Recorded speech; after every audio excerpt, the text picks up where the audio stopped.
नमस्कार।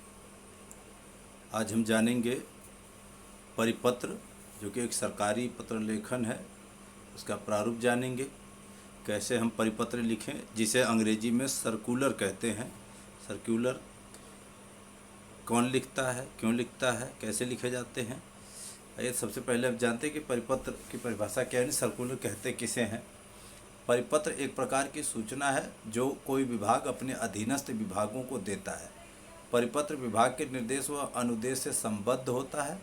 परिपत्र के साथ एक सादा पृष्ठ नत्थी होता है। विभाग के निर्देश व अनुदेश, यानी कोई निर्देश देता है, फिर उस निर्देश का पालन जब किया जाता है उसे अनुदेश कहते हैं, जिस पर सभी संबद्ध कर्मचारियों से सूचना से अवगत होने के हस्ताक्षर करा लिए जाते हैं। जो लोग सरकारी कार्यालयों में काम करते हैं वो देखते होंगे कि कोई सर्कुलर आता है तो उस पर सभी कर्मचारियों के हस्ताक्षर कराए जाते हैं और उनको पढ़ने के लिए कहा जाता है, ताकि उनको सरकार की जो योजना है या सरकार का कोई आदेश है उसके बारे में पता चल सके। परिपत्र विभाग की आंतरिक व व्यापक जानकारी के लिए वितरित कराया जाता है। यह पत्र लगभग ज्ञापन जैसा होता है। कार्यालय में परिपत्र के मुद्रित फॉर्म भी होते हैं।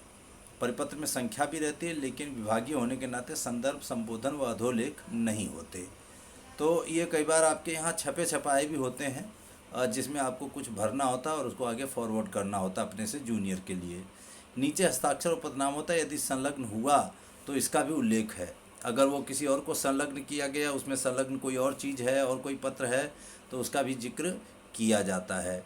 परिपत्र के अंत में जारी करने वाले अधिकारी के हस्ताक्षर होते हैं तथा संख्या व तिथि का भी उल्लेख किया जाता है।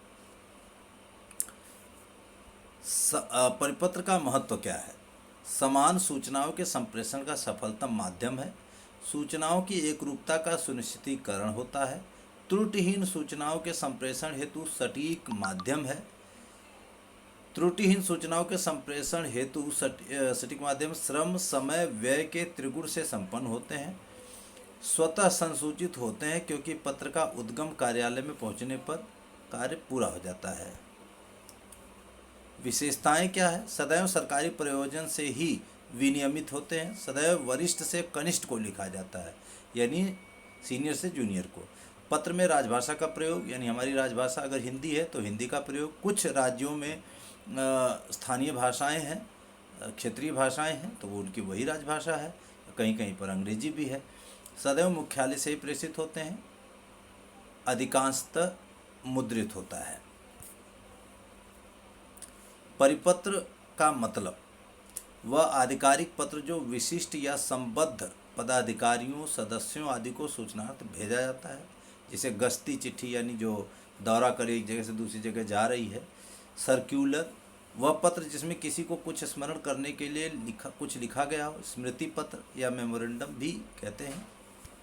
ये सारी चीज़ें होती हैं इसमें। परिपत्र के उदाहरण: मैग्ना कार्टा इंग्लैंड का एक कानूनी परिपत्र है जो सबसे पहले सन 1215 ईस्वी में जारी हुआ था।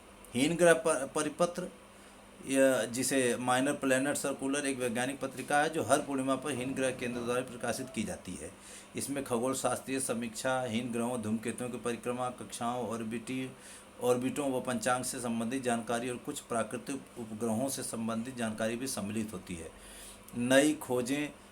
नए खोजे गए क्षुद्र ग्रह, धूमकेतु व अन्य हीन ग्रह या उनकी कक्षाओं के बारे में ज्ञात नई जानकारी भी इसमें शामिल की जाती है। या किसी भी सरकारी कार्यालय से निकलने वाले विभिन्न सर्कुलर, उन्हें भी परिपत्र कहते हैं। अब ये देखिए, यहाँ पर एक उदाहरण है। यह उसका एक उदाहरण है, बाद में इसका जवाब भी बनेगा। जैसे अखिल भारतीय साहित्य और संस्कृति संस्थान, क्षेत्रीय कार्यालय, मुंबई। यहाँ दिनांक भी दिया हुआ है और देखिए कि पत्र संख्या है। सेवा में महानिदेशक, अखिल भारतीय साहित्य एवं सांस्कृतिक संस्थान, तिलक मार्ग, नई दिल्ली 110001। मोबाइल फ़ोन पर होने वाले व्यय के लिए निर्धारित सीमा। महोदय, कृपया उपर्युक्त विषय पर इस कार्यालय 15 मार्च 2005 को भेजा गया था। निवेदन है कि मोबाइल फ़ोन की मासिक व्यय सीमा को बढ़ाने संबंधी इस कार्यालय के अनुरोध पर विचार कर कृपया आवश्यक स्वीकृति जारी की जाए। भवदी राकेश कुमार, निदेशक। तो इस प्रकार से यहाँ देखिए दिया भी है कि ध्यान देने की बातें, जब किसी पत्र, ज्ञापन इत्यादि का उत्तर समय पर प्राप्त नहीं होता तो याद दिलाने के लिए अनुस्मारक भेजा जाता है। इसमें इसे स्मरण पत्र भी कहते हैं। अनुम का तात्पर्य पीछे होता है, यानी बाद में जब आपको कुछ याद दिलाया जाए तो उसे अनुस्मारक कहते हैं। इसका प्रारूप औपचारिक पत्र की तरह ही होता है मगर आकार छोटा होता है। अनुस्मारक के रूप में पूर्व पत्र का हवाला दिया जाता है, यानी जो जैसे ये भेजा गया तो इसका हवाला दिया जाएगा उसमें कि आपके पत्र संख्या ये। जब एक से अधिक अनुस्मारक भेजे जाते हैं तो पहले अनुस्मारक को अनुस्मारक 1, दूसरे को अनुस्मारक 2, तीसरे को, इस तरीके से उसका क्रम बढ़ता जाता है। यहाँ एक प्रारूप भी दिया गया, परिपत्र संख्या, फिर यहाँ पर पता लिख दिया जाएगा, फिर दिनांक होगा, उसके बाद जो विषय वस्तु है वो लिखी जाएगी, फिर आज्ञा, हस्ताक्षर, नाम, पदनाम और प्रतिलिपि। यानी कई लोगों को भेजना है तो उनके यहाँ पर 1, 2, 3, 4 या जितने लोग भेजना है उनके एड्रेस लिख दिए जाएंगे। यहाँ पर देखिए एक दिया है केंद्रीय हिंदी निदेशालय, मानव संसाधन विकास मंत्रालय, उच्चतर शिक्षा विभाग। यहाँ पर भी एक परिपत्र दिया गया है कि विषय है केंद्रीय हिंदी निदेशालय द्वारा निर्मित लघु फिल्मों, वृत्त चित्रों की यूट्यूब पर उपलब्धता से संबद्ध सूचना। तो ये बहुत सारी बातें यहाँ दी गई हैं, आप इसको पढ़ सकते हैं।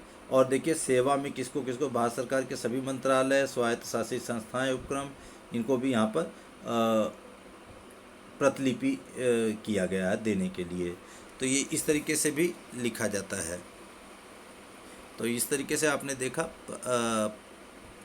परिपत्र, सर्कुलर, अनुस्मारक इत्यादि के बारे में जानकारी हासिल की।